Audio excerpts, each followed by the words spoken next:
নমস্কার বন্ধুরা, পম্পার কিচেনে আপনাদের সকলকে স্বাগত। আজ আমি অপূর্ব স্বাদের সুজির একটা দুধ পিঠার রেসিপি আপনাদের সাথে শেয়ার করব। এই পিঠেটা অসাধারণ দেখতে হয়, শুধু দেখতে নয়, এটা এতটাই নরম তুলতুলে হয়, মুখে দিলেই দেখবেন মিলিয়ে যাবে। আর এই দুধ পিঠা একবার বানিয়ে খেলে আপনাদের বারবার বানাতে ইচ্ছা করবে। একদম ইউনিক পদ্ধতিতে বানানো এই পিঠেটা একবার হলেও ট্রাই করতে পারেন। আশা করছি আপনাদের ভীষণ ভালো লাগবে। তাহলে চলুন দেরি না করে আজকের এই অপূর্ব স্বাদের দুধ পিঠার রেসিপিটা দেখে নেওয়া যাক।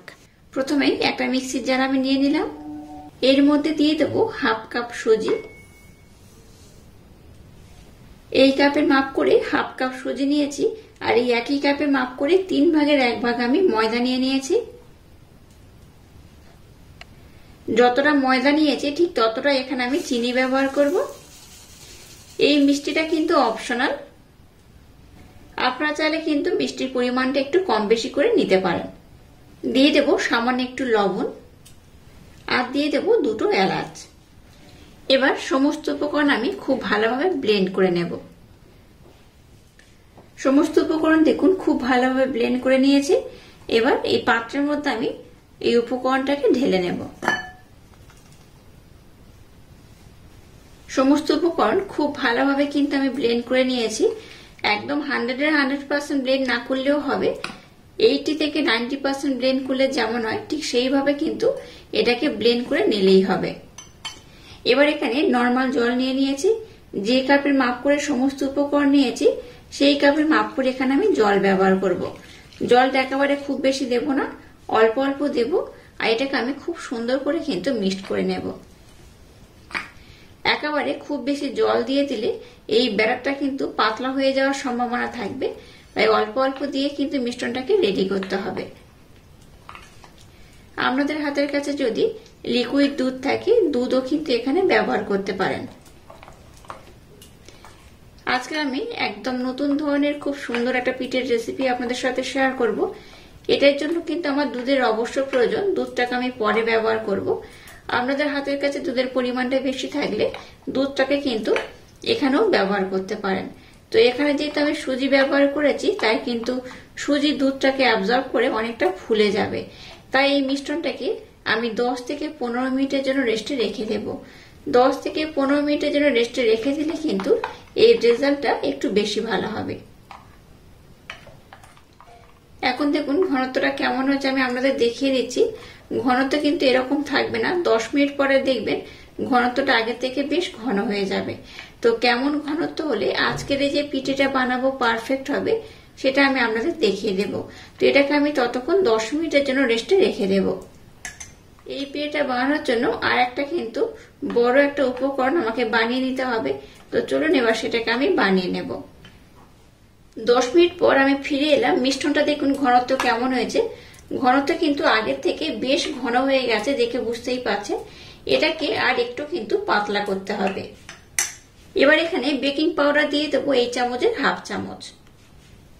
এখানে বেকিং সোডা ব্যবহার করবে না, বেকিং পাউডার ব্যবহার করতে হবে। আর এই দেখুন এখানে যতটা আমি জল দিয়েছিলাম সেই জল, অবশিষ্ট জল রয়ে গেছে, তো এখান থেকে আমি দিয়ে দেব। অল্প করে জল দিয়ে এটাকে আমি খুব সুন্দর করে কিন্তু আর একবার ব্লেন্ড করে নেব। এই মিশ্রণটাকে খুব পাতলা যেমন করা যাবে না, আবার খুব ঘন বা তুলনামূলক ঘন করা যাবে না, একটু পাতলা করেই কিন্তু মিশ্রণটাকে বানাতে হবে। তো আমি এটাকে খুব সুন্দর করে মিক্সড করে নেওয়ার পর আপনাদের দেখাবো ঘনত্বটা কেমন হবে, আর কেমন হলে আজকে যে পিঠেটা বানাবো একদম পারফেক্ট হবে।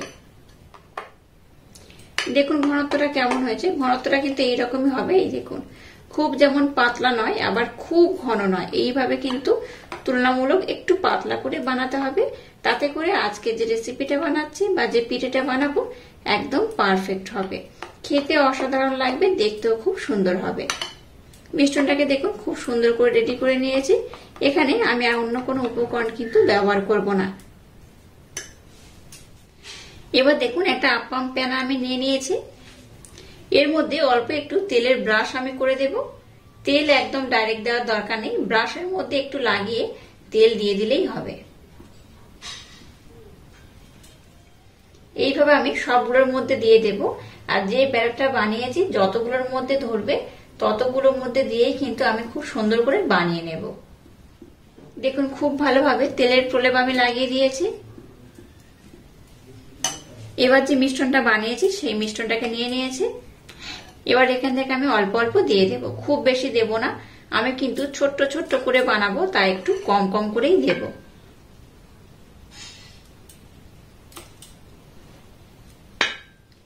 দেখুন যতগুলোর মধ্যে ধরেছি আমি কিন্তু ততগুলোর মধ্যেই দিয়ে দিয়েছি। চলুন এবার এটাকে আমি খুব সুন্দর করে বানিয়ে নেব।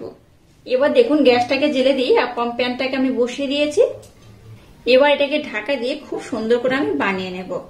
এটা হতে খুব একটা বেশি সময় লাগে না, 10 থেকে 15 মিনিট সময় দিলে এটা খুব ভালোভাবে কিন্তু রেডি হয়ে যাবে। তো প্রথমে 2 মিনিটের জন্য গ্যাসের ফ্লেমটাকে লো টু মিডিয়াম দেব, তারপর একদম লো করে এটাকে আমি সুন্দর করে বানিয়ে নেব। দেখুন পিঠেগুলোকে আমি খুব সুন্দর করে রেডি করে নিয়েছি। এটা হতে কিন্তু আমি 10 থেকে 15 মিনিট বলেছিলাম, তবে 15 মিনিট কিন্তু সময় লাগেনি, 10 মিনিটের মধ্যে খুব ভালোভাবে রেডি হয়ে গেছে। আর টুথপিন দিয়ে আপনাদের দেখিয়ে দিলাম, দেখুন একটার মধ্যেও কিন্তু কাঁচা ভাব নেই, একদম খুব ভালোভাবে হয়ে গেছে। আর পিছনটা দেখুন খুব সুন্দরভাবে হয়েছে, দেখে বুঝতেই পারছেন কতটা সুন্দর হয়েছে। এবার এগুলোকে আমি উঠিয়ে নেব। এবার দেখুন সমস্ত পিঠেগুলোকে এই প্লেটের মধ্যে আমি উঠিয়ে নেব।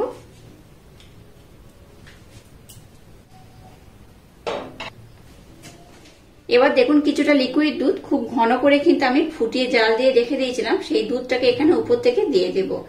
দিলে কি হবে, দেখতে তো সুন্দর লাগবে, খেতেও কিন্তু বেশ ভালো লাগবে।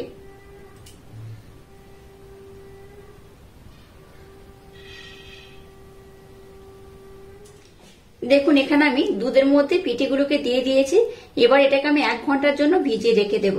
তার আগে আমি আপনাদের দেখিয়ে দিচ্ছি পিঠেগুলো কতটা সুন্দর হয়েছে, কতটা নরম, কতটা তুলতুলে হয়েছে। এই দেখুন, দেখেই বুঝতে পারছেন এটা কতটা অপূর্ব হয়েছে।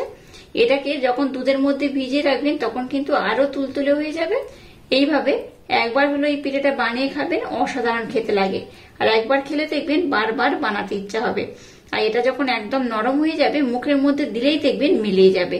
যদি আপনাদের মনে হয় যে এটা একটু টাইট হয়ে গেছে, অনেক সময় দেখবেন হয়তো বুঝতে পারবেন না টাইট হয়ে যায়, তখন কি করবেন উপরে একটু কাঁটা চামচ দিয়ে ছিদ্র করে দেবেন, তাতে করে দুধটা কিন্তু খুব ভালোভাবে অ্যাবসর্ব করে নেবে। তবে আমি যেভাবে বানিয়েছি একবার হলো ট্রাই করবেন, এটা যেমন নরম তেমন তুলতুলে, মুখে দিলেই দেখবেন মিলিয়ে যাবে। এখনো কিন্তু দুধের মধ্যে আধা ঘন্টা থেকে 1 ঘন্টা ভিজিয়ে রাখতে হবে। তার আগে আমি একটা শুকনো অবস্থায় আপনাদের দেখাচ্ছি, দেখুন ভিতরটা কতটা জালিদার হয়েছে। এই দেখুন, দেখেই বুঝতে পারছেন এটা কতটা জালিদার হয়েছে। আর এইভাবে যদি দুধের মধ্যে ডুবিয়ে রাখেন তাহলে এটা কিন্তু আরো নরম হয়ে যাবে। আর যদি মনে করেন আপনারা দুধের মধ্যে না ডুবিয়ে রেখে ডাইরেক্ট দুধের সাথে খাবেন, সেইভাবেও কিন্তু খেতে পারেন। যেমন ধরুন এইরকম একটু টাইট রয়েছে, এইভাবে দুধের মধ্যে দিয়েও কিন্তু আপনারা এটাকে খেতে পারেন, তাতেও কিন্তু এটা অপূর্ব খেতে লাগে। আর দুধের মধ্যে দিলেই দেখবেন একদম এইরকম নরম হয়ে যাবে। এই দেখুন, আর আজকের এই অপূর্ব স্বাদের পিঠের রেসিপিটা যদি আপনাদের ভালো লাগে তাহলে চ্যানেলটাকে লাইক, শেয়ার, কমেন্ট এবং সাবস্ক্রাইব করবেন। আর পাশে থাকা বেল আইকনটা প্রেস করে দেবেন। তাহলে টাটা, আবার দেখা হচ্ছে নতুন কোনো রেসিপি নিয়ে।